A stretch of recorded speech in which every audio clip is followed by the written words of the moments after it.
ہندوستان کے دارالحکومت یعنی راجدھانی نئی دہلی سے خصوصی جرگہ لے کر سلیم صافی حاضر خدمت ہے۔ ناظرین، مولانا وحید الدین خان صاحب کئی حوالوں سے منفرد نظریات کے حامی سمجھے جاتے ہیں، روایتی علماء اور روایتی مذہبی سیاسی علماء کے برعکس۔ اس لیے ان پہ تنقید کرنے والے بھی بہت ہیں، ان کے نظریات سے اختلاف کرنے والے بھی بہت ہیں۔ آج جب کہ مجھے دہلی آنے کا اتفاق ہوا تھا تو میری بڑی آرزو تھی کہ میں مولانا وحید الدین خان صاحب کی خدمت میں حاضر ہو جاؤں اور ان کی فکر، سوچ اور کام کے حوالے سے جو سوالات ہیں اس وقت لوگوں کے ذہنوں میں وہ ان کے سامنے رکھ لوں۔ تو آئیے ناظرین، مولانا وحید الدین خان صاحب سے گفتگو کا باقاعدہ آغاز کرتے ہیں۔ بہت شکریہ۔ پہلے تو یہ جاننا چاہوں گا کہ اس وقت جو ہم دیکھ رہے ہیں کہ ہر جگہ پہ کم و بیش مسلمان وہ مشکلات کے شکار ہیں، اس کے ذمہ دار خود مسلمان ہیں یا کہ استعماری طاقتیں اس کی ذمہ دار ہیں؟ قرآن کے مطالعے سے معلوم ہوتا ہے کہ دنیا ہمیشہ ہی مسائل، اس دنیا ہمیشہ مسائل رہے ہیں، کیونکہ اللہ تعالیٰ نے فرمایا کہ لقد خلقنا الانسان فی کبد، یعنی ورلڈ آف پرابلم ہے دنیا۔ کبھی بھی دنیا میں ایسا نہیں ہو سکتا کہ مسائل نہ ہو، کیونکہ جب فطرت کا قانون یہی ہے کہ آپ پرابلم رہیں تو آپ کیسے ختم ہو سکتے ہیں اس کو۔ اس لیے میری رائے یہ ہے کہ چونکہ آج کل میڈیا کا زمانہ ہے، لوگ میڈیا کے ذریعے رائے قائم کرتے ہیں اور میڈیا جو ہاٹ نیوز کو سلیکٹ کرتا ہے، اس لیے لوگ سمجھتے ہیں دنیا میں مسائل ہیں، مسائل ہیں، مسائل ہیں۔ میں کہتا ہوں کہ کبھی مسائل سے خالی دنیا رہی نہیں ہے۔ حضرت آدم کے بیٹے تھے، آپس میں لڑ گئے، ایک نے دوسرے کو مار ڈالا، سگے بھائی نے۔ اس وقت سے کبھی بھی دنیا میں ایسا نہیں ہوا کہ مسائل نہ ہوں۔ تو مسائل اس لیے ہوتا ہے کہ دنیا میں اللہ تعالیٰ کو مطلوب ہے کہ دنیا میں چیلنج رہے، چیلنج، کمپٹیشن رہے، تاکہ لوگوں کی صلاحیتیں ابھریں۔ اس چیلنج اگر دنیا میں نہ ہو تو صلاحیتیں ابھرے گی نہیں، ترقیاں ہوگی نہیں۔ تو لوگ چیلنج کو نام رکھ رکھا ہے مسائل، پرابلم۔ میں اس کو نہیں مانتا کہ آج کی دنیا کوئی مختلف دنیا ہے پہلے سے۔ صرف یہ کہ میڈیا نے جو کو ہائی لائٹ کر رکھا ہے، پہلے ہائی لائٹ کرنے والا کوئی نہیں ہوتا تھا۔ آپ نہیں سمجھتے کہ یہ مسلمانوں کے لیے ایک خصوصی دور ابتلا ہے؟ دیکھیے، اس کا یعنی میں کہوں گا کہ قرآن کی ایک آیت میں ہمیں رہنمائی ملتی ہے، وَإِن تَصْبِرُوا وَتَتَّقُوا لَا يَضُرُّكُمْ كَيْدُهُمْ شَيْئًا۔ اگر تم صبر اختیار کرو اور تقوی اختیار کرو تو لوگوں کی سازشیں تم کو کوئی نقصان نہیں پہنچائیں گی۔ اس میں دیکھیے لا یضرکم کا لفظ ہے کہ نقصان نہیں پہنچائیں گی۔ اس کے معنی کہ سازش تو رہے گی لیکن تمہاری ہارمفل نہیں بنے گی۔ دنیا کبھی سازش خالی نہیں ہو سکتی۔ صرف یہ کہ ہم صبر کریں، تقوی اختیار کریں، یعنی مطلب یہ کہ دانش مندی کا اختیار کا طریقہ، تو ہم اس کے شر سے بچ جائیں گے۔ بس یہی پاسبل ہے دنیا میں۔ نہ تو سازش کا خاتمہ ہوگا، نہ پرابلم کا خاتمہ ہوگا۔ ہم اپنے کو دانش مندانہ طریقہ اختیار کر کے اپنے کو اس کو شر سے بچ سکتے ہیں، یعنی ہمارے لیے ہارمفل نہ ہو، یہ ہم کر سکتے ہیں۔ اس وقت جس طرح مغربی دنیا اکٹھا ہو کے کبھی ایک اسلامی ملک، کبھی دوسرے اسلامی ملک، تو آپ نہیں سمجھتے کہ وہ جو کلیش آف سیولائزیشن کی تھیوری تھی وہ درست تھی؟ دیکھیں، وہ کتاب میں نے پڑھی ہے۔ میں پڑھنے کے بعد میں نے کہا تھا کہ اس کا ٹائٹل ہی غلط ہے۔ کلیش آف سیولائزیشن کا معاملہ نہیں ہے، کلیش آف انٹرسٹ کا معاملہ ہے۔ جو انہوں نے تجزیہ کیا ہے اس کا سب انٹرسٹ کا معاملہ ہے۔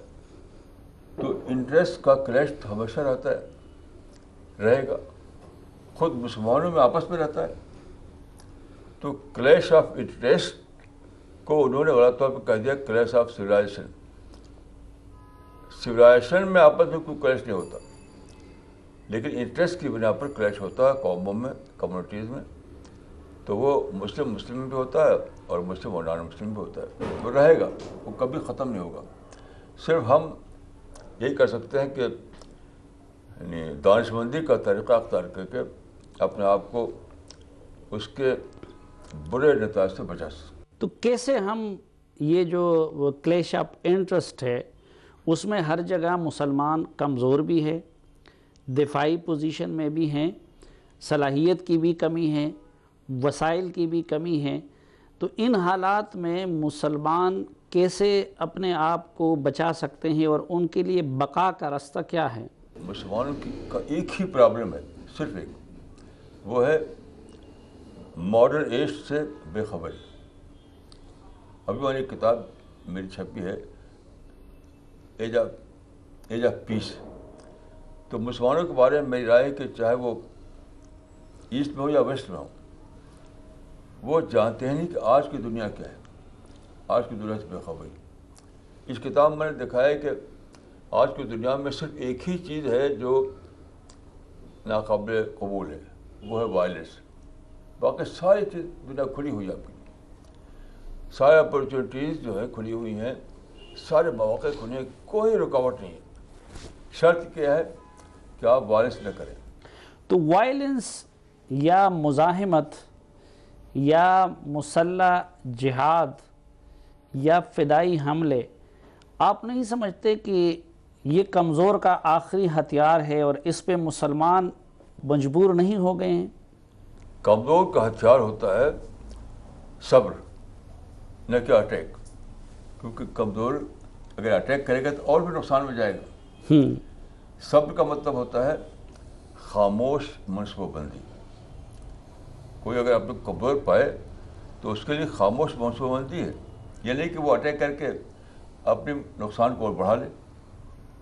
تو چونکہ یعنی یہ میری قطعی رائے ہے کہ مسلمان دور حاضر سے بے خبر ہیں، ان کے علماء بھی اور مسٹر بھی دونوں، اس لیے وہ صحیح پلاننگ نہیں کر پاتے، رائٹ پلاننگ نہیں کر پاتے۔ لیکن مولانا صاحب ایک تو اٹیک ہوتا ہے، لیکن اگر آپ پہ اٹیک ہو، آپ کے زمین پہ باہر سے لوگ آپ آ کے قابض ہو جائیں، آپ کو اپنے دینی تعلیمات کے مطابق زندگی گزارنے نہ دیا جائے، تو اس صورت میں کیا آپ دفاعی جنگ کے سوا کوئی اور راستہ ہے پھر؟ میں سمجھتا ہوں کہ آج کے حالات میں دفاعی جنگ کا وہ ہے نہیں، اپلیکیبل نہیں ہے۔ آج کی دنیا کو لڑائی کی دلچسپی نہیں ہے، دوسرے ملک میں فوج داخل کریں اور قبضہ کریں، یہ دور اب رہا نہیں۔ اب دور ہے انڈسٹری کا، لوگ چاہتے ہیں کہ ان کا جو پروڈکٹ ہے وہ ہر جگہ بکے۔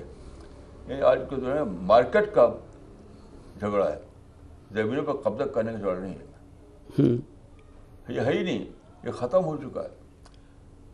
تو جیسے کہ 9/11 جو تھا، اس کے بارے میں میری رائے کی کہ انڈسٹریل جو ان کی جو ان کی انڈسٹریل علامت جو تھی اس کو اٹیک کیا گیا، اس سے وہ غصہ ہو گئے۔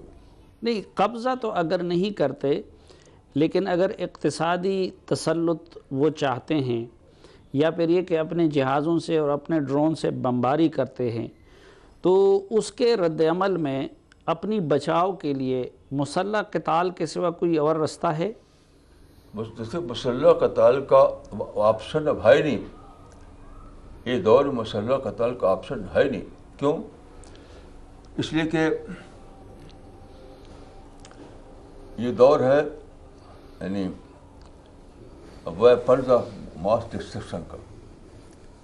پہلے زمانے میں تلوار سے مارتا تھا آدمی تو ایک آدمی غدر کرتی تھی، اب جب بم مار جاتا ہے تو بہت سارے لوگ اس میں مر جاتے ہیں۔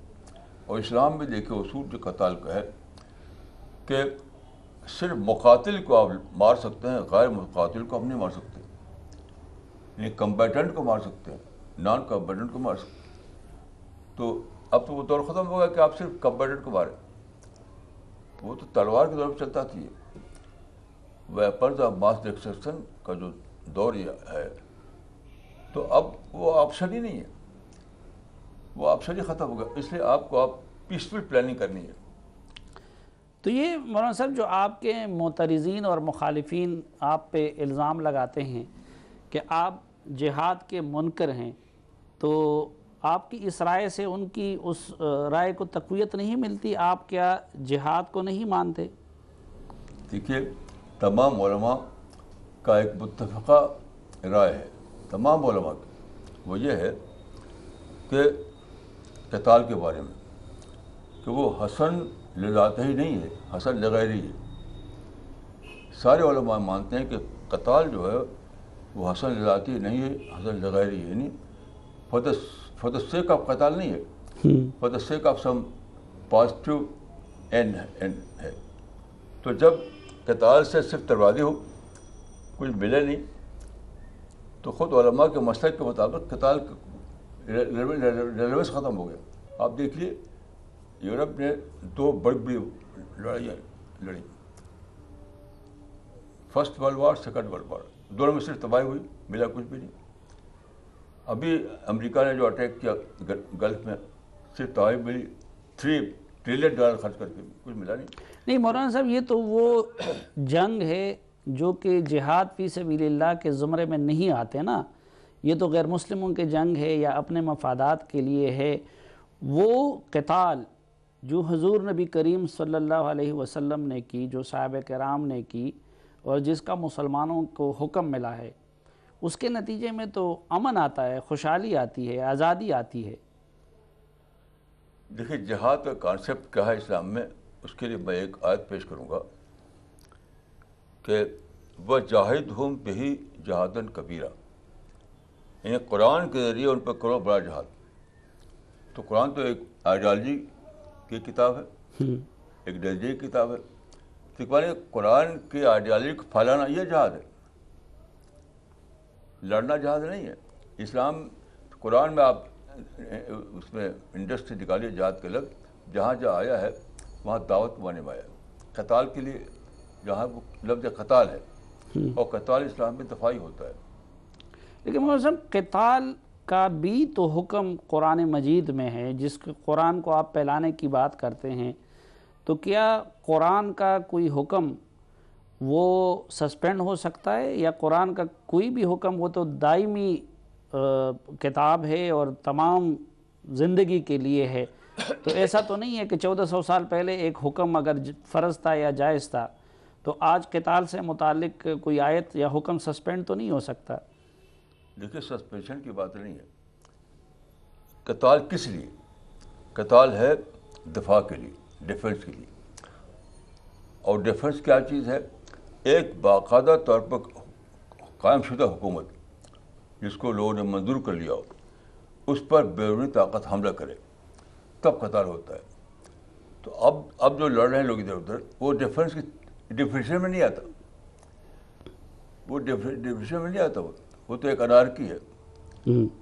ایک اسٹیبلش گورنمنٹ جس کو یونائٹڈ نیشنز نے مانا ہو، اور مسلمانوں کی جو حکومتیں اس نے مانا ہو، ایسی اسٹیبلش گورنمنٹ، جیسے ایران ایک اسٹیبلش گورنمنٹ ہے، اس کے سارے مسلمان مانتے ہیں.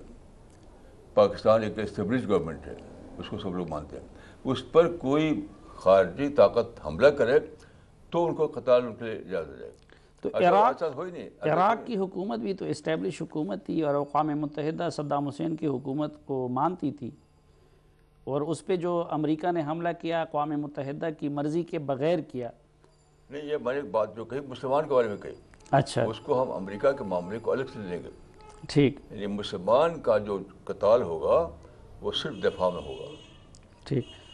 اچھا مولانا صاحب، یہ جو ہے کہ وَمَا لَكُمْ لَا تُقَاتِلُونَ فِي سَبِيلِ اللَّهِ وَالْمُسْتَضْعَفِينَ مِنَ الرِّجَالِ وَالنِّسَاءِ وَالْوِلْدَانِ، تو وہ وہاں پہ تو قرآن نے مظلوموں اور ان کے حق میں، مستضعفین کے حق میں جو لڑنے کا حکم دیا ہے. تو کیا اس وقت فلسطین، عراق، شام، یہاں کے سارے مسلمان جو ہے یہ اس زمرے میں نہیں آتے، اور اس سے ہم پہ مسلح قتال فرض نہیں ہو جاتا؟ نہیں، دیکھیے، اس میں تو دو رائے ہو سکتی ہے کہ اس زمرے میں آتا ہے کہ یا نہیں آتا. لیکن اس میں دو رائے نہیں ہے کہ قتال کیا جائے گا اس وقت جب کہ آپ کچھ رزلٹ اور کھونے کے لیے نہیں کیا جائے گا. یعنی فلسطین میں جب قتال شروع کیا گیا تو آدھا فلسطین عربوں کے پاس تھا, آج تو ان کے پاس کچھ بھی نہیں. تو قتال فار دا سیک آف یعنی ڈسٹرکشن نہیں کیا جائے گا, کچھ ملنا چاہیے نا آپ کو. یہ تو کھویا گیا, کھونے کے لیے قتال نہیں کیا جائے گا. تو اس میں دو رائے ہو سکتی ہے کہ اس کی دینی پوزیشن کیا ہے, لیکن اس میں تو کوئی دو رائے نہیں کہ قتال جب کیا جائے گا جب آپ اس پوزیشن میں ہو کہ کچھ نتیجہ نکال سکے. ٹھیک. من حسن اسلام المرء ترکہ بالا یعنی, یہ حدیث ہے کہ اسلام کی خوبی یہ ہے, اسلام کی خوبی کہ مومن اس کام سے بچے جو بے فائدہ ہو. من حسن اسلام المرء ترکہ بالا یعنی. تو اب یہ کہ اسلامی جنگ کہی جائے گی جس میں آدمی کھو دے, یہ تو اسلامی جنگ. اس کا معنی کیا ہے کہ پہلے آپ کو حالات کو جاننا ہوگا, حالات کو پڑھنا ہوگا, اپنی طاقت کا دوسری طاقت کا اندازہ کرنا ہوگا, تب کودیں گے آپ. یہ نہیں کہ بغیر اندازہ کیے کود پڑے, وہ اسلام نہیں ہے. اچھا, وہ تو کہتے ہیں کہ مسلمان صرف آخرت کی کامیابی اور ناکامی کو مد نظر رکھتا ہے اور دنیاوی نتائج سے وہ ایک لا تعلق ہو جاتا ہے. اب اگر دنیاوی نتائج پہ دیکھا جاتا تو پھر حضرت ابراہیم علیہ السلام کا آگ میں کود جانے کا اس کی کیا منطق تھی؟ دیکھ, کودنا یہ غلط ہے کہ کود گئے, یہ نہیں, ایسا نہیں ہوا تھا, کودے نہیں تھے وہ, یہ بالکل غلط بات ہی ہے. تو کیا ہوا تھا کہ آخری وقت میں جب انہوں نے ان کا انکار آخرت پہنچ گیا اور حضرت ابراہیم لچک کے لیے تیار نہیں ہوئے, تو اس زمانے میں ایک ہوتا تھا جس کو منجنیک ٹائپ کا, کہ اس میں رکھ کر کے گولا پھینکتے تھے, گولا. تو اس میں ان کو رکھا گیا, باندھا گیا, باندھ کر کے اس سے پھینکا گیا. وہ پھینکے گئے تھے نہ کہ کود پڑے تھے. یہ بالکل غلط بات ہے. اچھا, پھر ایک اور مثال دی جاتی ہے جنگ بدر کی کہ 313 ہزاروں کے مقابلے کے لیے جا رہے ہیں, ان کے پاس ہتھیار بھی کم ہیں, دوسری طرف قریش کے پاس گھوڑے بھی ہیں, جدید ہتھیار بھی ہے. تو ادھر بھی اگر پہلے سے نتائج کا سوچا جاتا تو بظاہر تو اس میں بھی دنیاوی جیت ممکن نظر نہیں آ رہی تھی. دیکھیے, خود قرآن میں موجود ہے, خود قرآن میں اللہ تعالیٰ نے باقاعدہ آیت اتاری کہ تم آگے بڑھو, ہم فرشتے بھیجیں گے تمہارے لیے. خود قرآن میں موجود ہے. تو آج اگر اللہ کی طرف سے فرشتے آئیں تو ہم اکیلے ہی لڑنے کے تیار ہوں. اگر فرشتے آ جائیں ہزاروں کی تعداد میں تو چونچہ ہوا کیا, بدر کے بعد جو واپس آئے صحابہ, تو لوگوں نے کہا کہ مبارکباد آپ کو جو نہیں گئے تھے اس میں. تو انہوں نے سیرت ابن ہشام میں موجود ہے کہ ان کا ہم کو کیا دیتے ہوں مبارکباد. تو اس میں لفظ ہے کانو کل ابریل موقلت فنہرنا, کانو کل ابریل موقلت فنہرنا, یعنی وہ تو بدھے ہوئے اونٹ تھے, ہم نے اسے ذبح کر دیا. تو فرشتوں نے ان کو بدھے اونٹ کی مانند کر دیا. وہ تو بدھے ہوئے اونٹ تھے جس کو ہم نے ذبح کر دیا. تو اگر فرشتے اس طرح آئے مدد کرنے کے لیے تو کیا ہار ہوگی فلسطین میں لوگوں کو, یا انگریزوں کو میں ہار ہوئی؟ ہر جگہ ہار مسلمانوں کو ہار ہو رہی ہے. تو اگر اللہ کی طرف سے فرشتے جبریل یہ خبر لائیں کہ آگے بڑھو, اور فرشتے ہزاروں کی تعداد میں آئیں گے تمہاری مدد کے لیے, تو ہم کہیں گے ٹھیک ہے آگے بڑھیے. یہ تو خود ہی خود کودتے ہیں.